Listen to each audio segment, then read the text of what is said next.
Oi, pessoal, aqui é a Luciana Barreto, está começando mais um episódio do O Que Eu Faço, o podcast onde você aprende absolutamente tudo sobre finanças e investimentos. Como sempre, aqui ao meu lado está o Fernando Nakagawa. Oi, Naka. Olá, Lu! E oi também a você que nos acompanha. Como você muito bem disse, Lu, aqui é o lugar onde se aprende tudo sobre investimentos. E hoje a gente vai falar sobre um assunto que está no topo dessa lista de coisas básicas e importantes que todo mundo precisa saber antes de investir. Exatamente, eu tenho certeza que vocês já ouviram falar sobre as carteiras de investimento, mas vocês sabem como elas funcionam e como montar uma que caiba direitinho nos seus planos? Se o pessoal não sabe, é agora que eles vão aprender, né, Lu? E como sempre, a gente conta com a ajuda de um expert nesse assunto. Hoje quem está com a gente é o André Rosenblit, que é diretor da Santander Corretora. Seja muito bem-vindo, André, ao podcast O Que Eu Faço.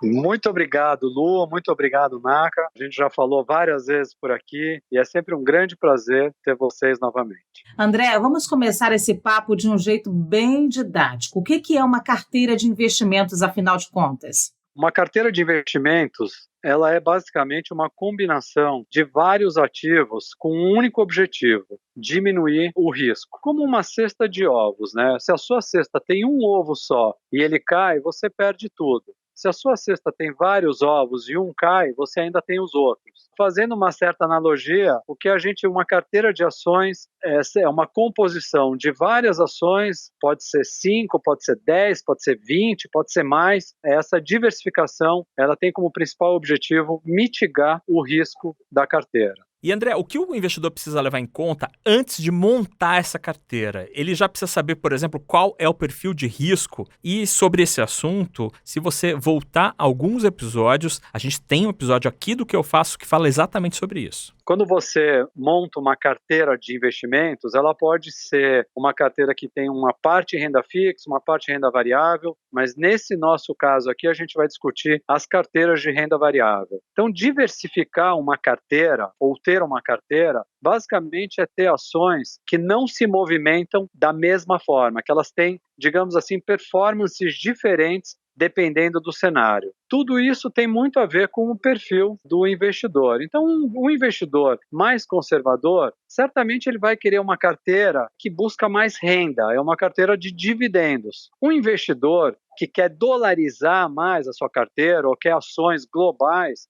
ele pode buscar uma carteira de empresas americanas. Um investidor que gosta, digamos assim, que aguenta mais volatilidade, né, que tem uma disposição para risco um pouco maior, ele pode buscar uma carteira com um pouco mais de risco e, consequentemente, um pouco mais de retorno. Então, eu acho que assim, nós temos hoje algumas carteiras que se adaptam muito bem ao perfil de cada investidor. Opa, André, então o contexto econômico do país também precisa ser levado em consideração, né? Sem dúvida, eu acho que é o contexto econômico do país, é o que a gente chama de política macroeconômica, é a questão de taxa de juros, taxa de câmbio, crescimento do PIB. Eu acho que tudo isso tem um impacto, assim como toda a questão micro, que são, digamos assim, os fluxos de caixa de uma empresa, a concorrência de uma empresa. E o lado bom nessas nossas, digamos assim, carteiras, é que nós temos na área de pesquisa aqui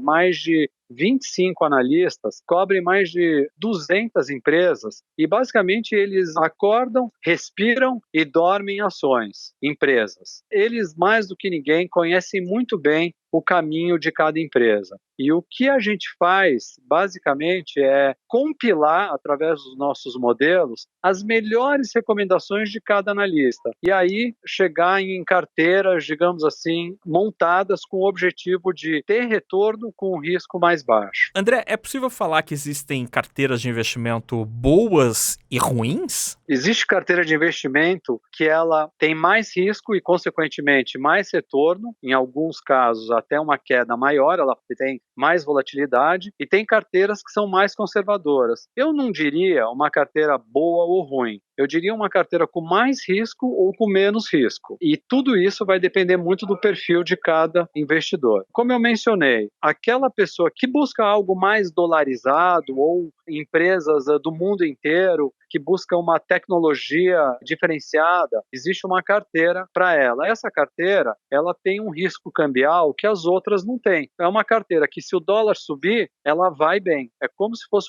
digamos assim, um investimento dolarizado com lastro em algumas ações que nós achamos super interessantes. Ações como a Apple, como Disney, como Google, como Johnson Johnson e algumas outras. E para você ter uma ideia, essa carteira ela é tão boa que desde 2016, ou seja, nos últimos 5 anos, quase 5 anos, essa carteira teve uma rentabilidade de 270%, enquanto que o Dow Jones subiu nesse mesmo período 172%.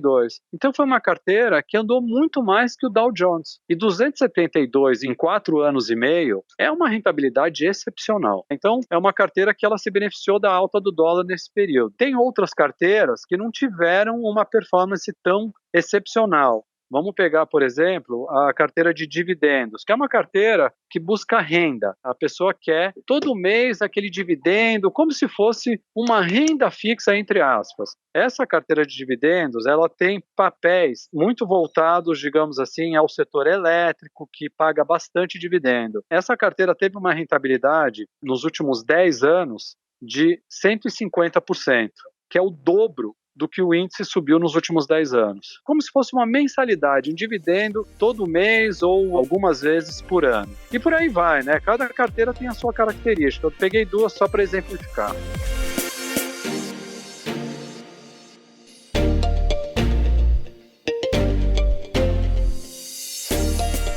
Aí você já começou a explicar um pouquinho, mas eu vou te perguntar com mais detalhe, qual é o papel da equipe de pesquisa e análise do Santander quando o cliente vai montar uma carteira de investimentos? Como é que ela funciona?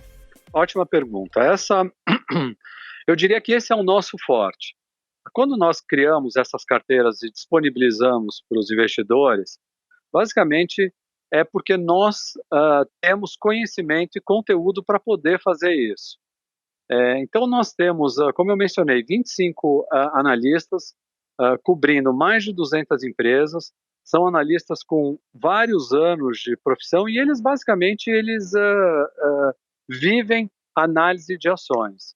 Então eles vão mapear os resultados futuros, vão mapear o que está acontecendo no mundo, as tendências, vão mapear como anda a concorrência, qual empresa vai se beneficiar mais ou vai se beneficiar menos.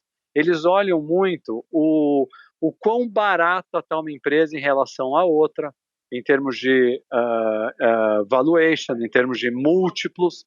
Então, é uma análise completa, macro e micro, o que nos dá, digamos assim, aí depois disso nós temos um modelo que combina a visão macroeconômica do Santander, como a taxa de juros, como dólar, como crescimento do PIB, como investimentos diretos. E aí esse modelo, ele solta, digamos assim, ideias de recomendações, né?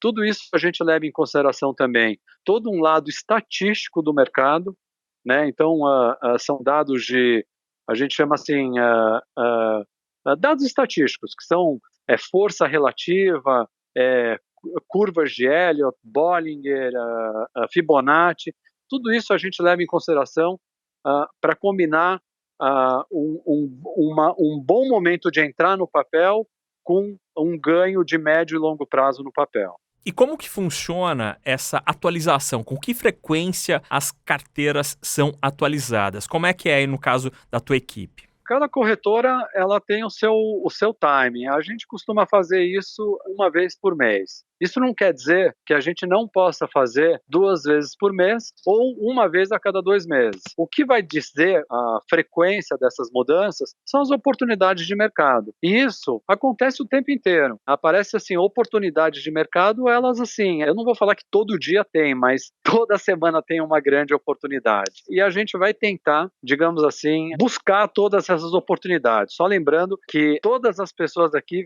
ficam de olho na tela o tempo inteiro. Elas conseguem pegar oportunidades de curto prazo e oportunidades de longo prazo. E é isso que a gente quer passar os clientes do Santander. André, muito obrigada pela participação, por todas as informações super importantes que você trouxe para a gente. É sempre um prazer conversar com você. Ótimo, o prazer é meu, Lu, Naka, um grande abraço para todos vocês e contem com o Santander sempre. Muito bem, o episódio de hoje fica por aqui e a gente te espera no próximo episódio. Se você tiver dúvidas, é só usar a hashtag CNN o que eu faço nas redes sociais. Obrigado a você que nos acompanhou até agora e obrigado a você, Lu. Beijo, tchau. Tchau, pessoal, até mais.